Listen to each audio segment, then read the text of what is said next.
This is a supported deep squat to mid-range hip shift. So essentially we're coming down into a deep squat position, allowing the lumbar flexion to happen so that rounding through the lower back, that counter-nutation of the sacrum. So thinking about breathing into the backside, letting the pelvic floor let go. And then when we exhale, we're coming to that mid-range position, adding a little bit of a hip shift.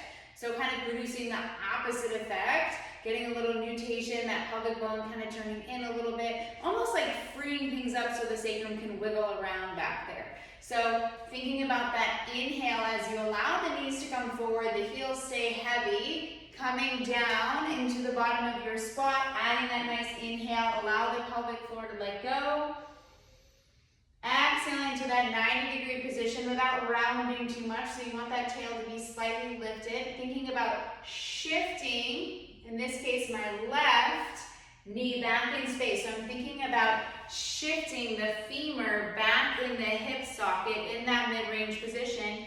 Inhaling there, pelvic floor lengthens, and then I'm going to exhale back down to that starting position. So I'm going to switch to the right side so you can see, thinking about inhaling down, breathing down into the body, allowing that back side to let go and expansion down below. Exhaling to that mid-range position, watching that rounding, so keeping that tail lifted. Exhale here. Thinking about inhale, shift that right knee back. We're not hiking the hip. We are shifting that femur back in the socket on that inhale.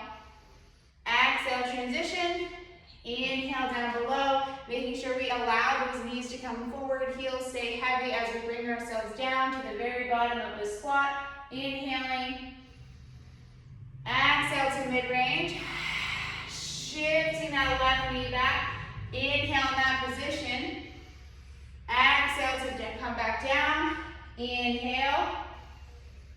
Exhale, mid-range position. Inhale, shift the right knee back.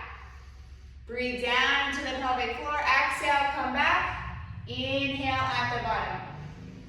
If you do not have a TRX, you can also play around with a door frame, a banister, just something to hold on to. So that is your deep squat flow to mid-range hip shift in a squat position.